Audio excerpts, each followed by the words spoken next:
to welcome Jack Tatar to the Dr. Joy Show. Thank you, Joy.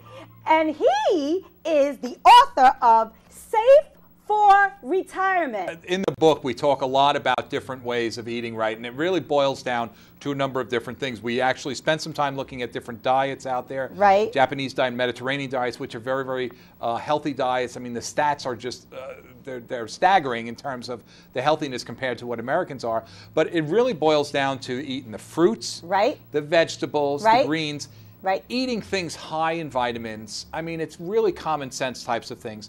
Everything else in moderation, avoiding things in excess, alcohol, and obviously things that you shouldn't be doing, smoking and things of that nature. But to just come back to the eating right, it's also eating it in small portions and enjoying the meal. I mean, a big part of this is, as a retiree, you're no longer rushing through your meals. Right. Enjoy your meals, try and eat slower.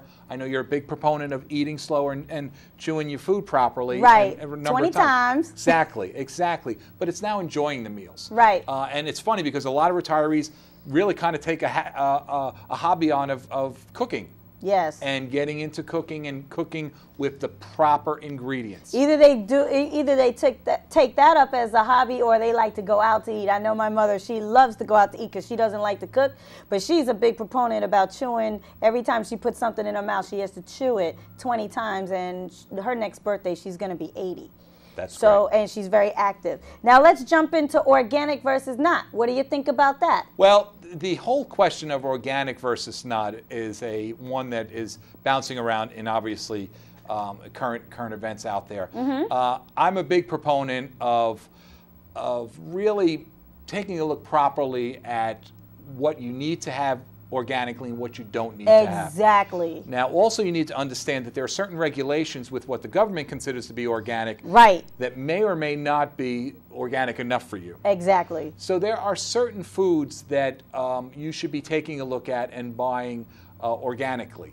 For instance, certain things, if you do buy meat, if you can, and I understand that this is always a cost situation, right, unfortunately, in our times here. But meat, if you can buy organic or grass-fed beef and things of that nature, it is so much better for you because the fat keeps in the chemicals. Exactly.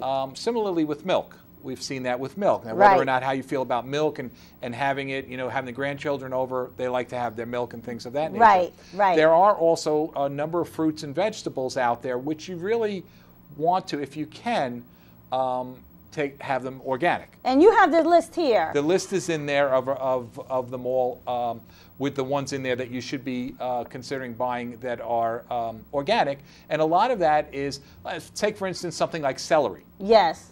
Celery, great food for you. You should eat it. The problem is the way it's collected. It grows. The way it grows. Right.